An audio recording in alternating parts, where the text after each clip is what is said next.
2025ರ ದಸರಾ ಮಹೋತ್ಸವದ high power committee ಉನ್ನತ ಮಟ್ಟದ ಸಮಿತಿ ಸಭೆ ನಡೆಯಿತು. ಅದರಲ್ಲಿ ಡಿ.ಕೆ. ಶಿವಕುಮಾರ್ ಅವರು, ಮಾದೇವಪ್ಪನವರು, ಶಿವರಾಜ್ ತಂಗಡಗಿಯವರು, ವೆಂಕಟೇಶ್ ಅವರು, ಬೈರ್ತಿ ಸುರೇಶ್ ಅವರು, ಕೆ.ಜೆ. ಜಾರ್ಜ್ ಅವರು, ಅವರ ಪಕ್ಕದಲ್ಲಿರೋರು, ಆಮೇಲೆ ಚೀಫ್ ಸೆಕ್ರೆಟರಿ ಬದಲಿಗೆ ACS ಬಂದಿದ್ದರು, ಗೌರವ್ ಗುಪ್ತಾ ಅವರು. ಆಮೇಲೆ ನಮ್ಮ ಎರಡೂ ಜಿಲ್ಲೆಗಳ MLAಗಳು, ಶ್ರೀರಂಗಪಟ್ಟಣದ MLA, ಪುತ್ತೂರಿನ MLA, MLCಗಳು ಮತ್ತು ಅಧ್ಯಕ್ಷರುಗಳು, ವಿವಿಧ ಬೋರ್ಡು ಕಾರ್ಪೊರೇಷನ್ಗಳ ಅಧ್ಯಕ್ಷರುಗಳು ಎಲ್ಲರೂ ಕೂಡ ಬಂದಿದ್ದರು. ಈ ಸಾರಿ ದಸರಾ ಸ್ವಲ್ಪ ಮುಂಚಿತವಾಗಿ ಬಂದಿದೆ. ಸೆಪ್ಟೆಂಬರ್ 22ನೇ ತಾರೀಕಿನಿಂದ ಅಕ್ಟೋಬರ್ 2ನೇ ತಾರೀಕಿನವರೆಗೆ ನಡೀತದೆ. ನವರಾತ್ರಿ 9 ದಿನಗಳ ಬದಲು ಈ ಸಾರಿ 10 ದಿನಗಳಾಗ್ತದೆ. ವಿಜಯದಶಮಿ ದಿನ ಸೇರಿ 11 ದಿನ ಆಗುತ್ತೆ.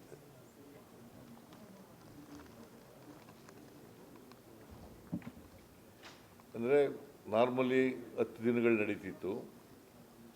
ಈ ಸಾರಿ 11 ದಿನಗಳು. ಏನೋ ಅಧಿಕ ಏನದು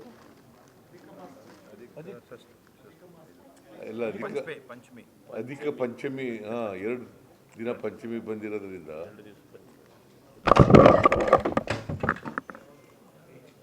11 ದಿನ ಹಿಂದೆನೂ ನಡೆದಿದೆ. 11 ದಿನಗಳು ನಡೆದಿರ್ತಕ್ಕಂಥ ನಿದರ್ಶನಗಳಿದ್ದಾವೆ.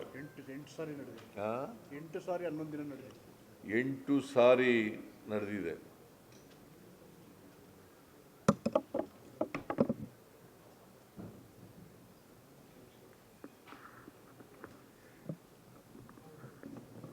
ಈ ಸಾರಿ ಒಳ್ಳೆ ಮಳೆ ಆಗಿದೆ. ಕೆರೆ ಕಟ್ಟೆಗಳು, ನದಿಗಳೆಲ್ಲ ತುಂಬಿದ್ದಾವೆ.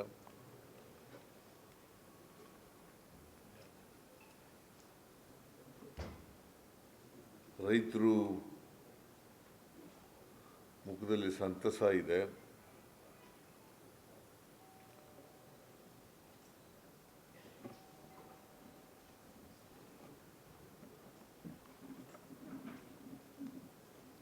ಸರ್ಕಾರದ ಆಡಳಿತದ ಬಗ್ಗೆ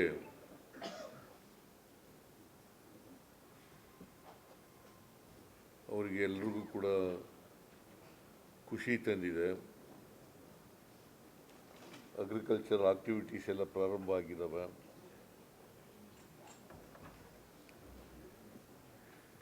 ಒಟ್ಟಾರೆಯಾಗಿ ರೈತರು ಸಮಾಧಾನದಿಂದ, ನೆಮ್ಮದಿಯಿಂದ ಇದ್ದಾರೆ. ಅದಕ್ಕೋಸ್ಕರ ಈ ಸಾರಿ ದಸರಾನ ವಿಜೃಂಭಣೆಯಿಂದ ಮಾಡ್ತಾ ಇದ್ದೀವಿ.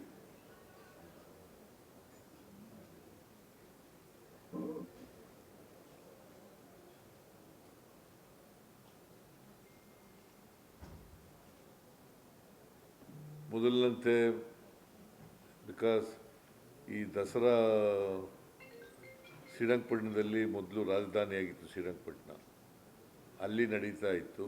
ಅಲ್ಲಿ ದಸರಾ ನಡೀತದೆ. ಮೈಸೂರಿನಲ್ಲಿ ದಸರಾ ನಡೀತದೆ.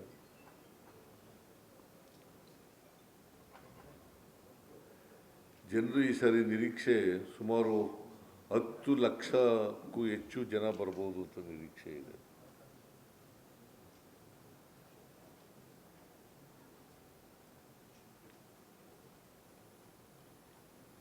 ಅರಮನೆ ಒಳಗಡೆ ಪ್ರತಿ ಸಾರಿನೂ ಕೂಡ ಅಲ್ಲಿ ದಸರಾ ಅಲ್ಲಿಂದ ಪ್ರಾರಂಭ ಆಗುತ್ತೆ. ಜಂಬೂ ಸವಾರಿ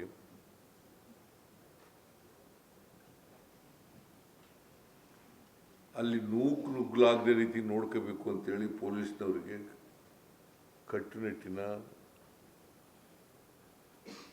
ನಿರ್ದೇಶನ ಕೊಟ್ಟಿದೆ. ಮತ್ತು ಪೊಲೀಸ್ನವರು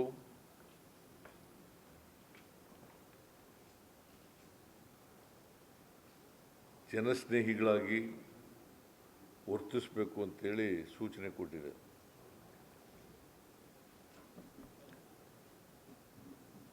ಮತ್ತು ಕಳೆದ ಸಾರಿ ವಸ್ತು ಪ್ರದರ್ಶನ ಮಳಿಗೆಗಳು ಮತ್ತು ಸರ್ಕಾರಿ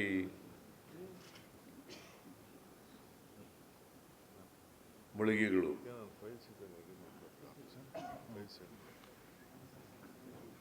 ದಸರಾ ವಸ್ತು ಪ್ರದರ್ಶನ ಪ್ರಾರಂಭ ಆಗೋ ದಿನನೇ, ಉದ್ಘಾಟನೆ ಆಗೋ ದಿನನೇ ತುಂಬಿದ್ದು. ಈ ಸಾರಿ ಎಲ್ಲ 100ಕ್ಕೆ 100 ತುಂಬಬೇಕು.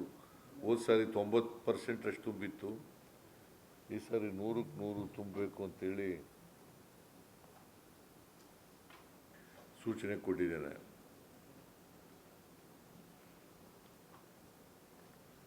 ಆಮೇಲೆ ಅನುದಾನ ಸರ್ಕಾರ ಹೋದ ಸಾರಿ 40 ಕೋಟಿಯಷ್ಟು ಖರ್ಚು ಮಾಡಿತ್ತು.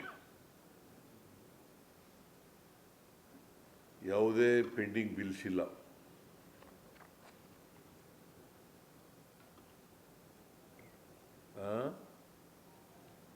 ಪೆಂಡಿಂಗ್ ಯಾವ ಬಿಲ್ಗಳು ಇಲ್ಲ ಈ ಸಾರಿ. ಸಾಮಾನ್ಯವಾಗಿ ಪ್ರತಿ ಸಾರಿನೂ ಕೂಡ ಹಳೆ ಬಾಕಿ ಉಳ್ಕೊಂಡಿರ್ತಕ್ಕಂಥದ್ದನ್ನು ನೋಡ್ತಿದ್ದವು. ಈ ಸಾರಿ ಯಾವುದೇ ಬಾಕಿ ಉಳಿದಿಲ್ಲ. ಅದನ್ನು ಎಕ್ಸಿಕ್ಯೂಟಿವ್ ಕಮಿಟಿಯವರು ಒಂದು ಜಿಲ್ಲಾ ಉಸ್ತುವಾರಿ ಸಚಿವರ ಅಧ್ಯಕ್ಷತೆಯಲ್ಲಿ ಒಂದು ಕಾರ್ಯಕಾರಿ ಸಮಿತಿ ಇದೆ. ಅವರು ಎಷ್ಟು ಖರ್ಚಾಗುತ್ತೆ ಅಷ್ಟು ಹೇಳಿದ ಮೇಲೆ ಆ ಸರ್ಕಾರ ಭರಿಸ್ತಕ್ಕಂಥ ಕೆಲಸ ಮಾಡ್ತದೆ. ಆಮೇಲೆ ವಿದ್ಯುತ್ ಶಕ್ತಿ ಕಳೆದ ಬಾರಿ 21 ದಿನಗಳು ಆಗಿತ್ತು. ಭಾಳ ಆಕರ್ಷಣೀಯವಾಗಿ ಮಾಡಿದರು. ಈ ವರ್ಷನೂ ಕೂಡ 21 ದಿನಗಳ ಕಾಲ ಇರಬೇಕು ಮೈಸೂರು ನಗರದಲ್ಲಿ. ದೀಪ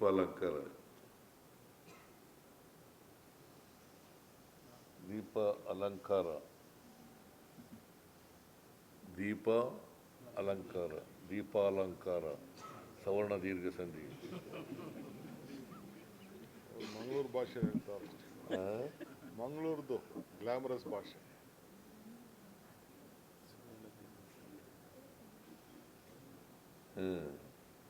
ದೀಪ ಅಲಂಕಾರ 10 ಕೋಟಿ ಜಾರ್ಜ್ಗೆ. 10 ಕೋಟಿ ಜಾರ್ಜ್ ಇಲಾಖೆ. ಏನು 10 ಕೋಟಿ ರೂಪಾಯಿ ಜಾರ್ಜ್ ಇಲಾಖೆ. ಅವರವರೇ. ಆಮೇಲೆ PWD ಮತ್ತು ವಿದ್ಯುತ್ ಇಲಾಖೆ,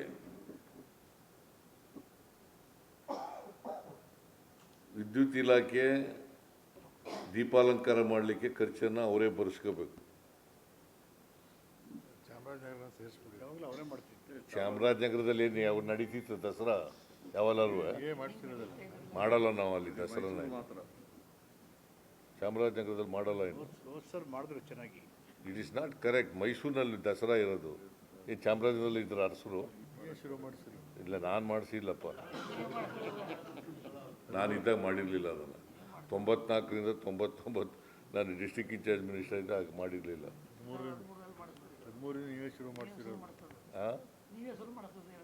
ಇಲ್ಲಪ್ಪ, ನಾನು ಮಾಡಿ ಚಾಮರಾಜನಗರ. ನೀವು ಒತ್ತಾಯ ಮಾಡೋಕ್ಕೆ ಹೋಗ್ಬೇಡಿಯಪ್ಪ ಈ ಸಾರಿ. ಸುಮ್ಮನೆ ದಸರಾ ಯಾಕೆ ಶ್ರೀರಂಗಪಟ್ಟಣದಲ್ಲಿ ಮಾಡ್ತೀವಿ ಅಂತಂದರೆ, ಶ್ರೀರಂಗಪಟ್ಟಣದಲ್ಲಿ ಪ್ರಾರಂಭ ಆಯಿತು. ಅದು ರಾಜಧಾನಿಯಾಗಿತ್ತು. ನೀವೆಲ್ಲ ಚಾಮರಾಜನಗರಕ್ಕೆ ಬರ್ರಿ, ಅಲ್ಲ ಮೈಸೂರಿಗೆ ಬರ್ರಿ, ಎಲ್ಲ ಚಾಮರಾಜನಗರದವರು.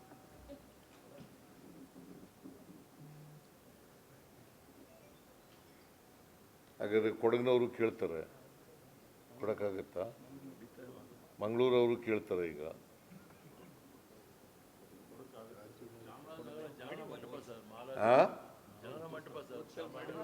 ಚಾಮರಾಜನಗರ ಇಲ್ಲ ಇಲ್ಲಪ್ಪ, ಚಾಮರಾಜನಗರದೆಲ್ಲ ಅರಸರು ಯಾವಾಗಲೂ ವಾಸ ಮಾಡಿರಲಿಲ್ಲ, ಅಲ್ಲಿ ಕೊಡಲ್ಲ.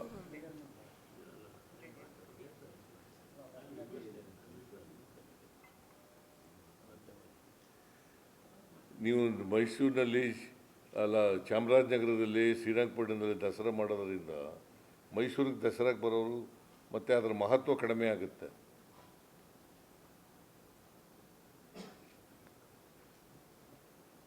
ಸೊ ಅದಕ್ಕೆ ಬೇಕಾದಂಥ ಖರ್ಚುಗಳನ್ನು ಸರ್ಕಾರ ಭರಿಸ್ತದೆ. ಇನ್ನು ಉಳಿದಂತೆ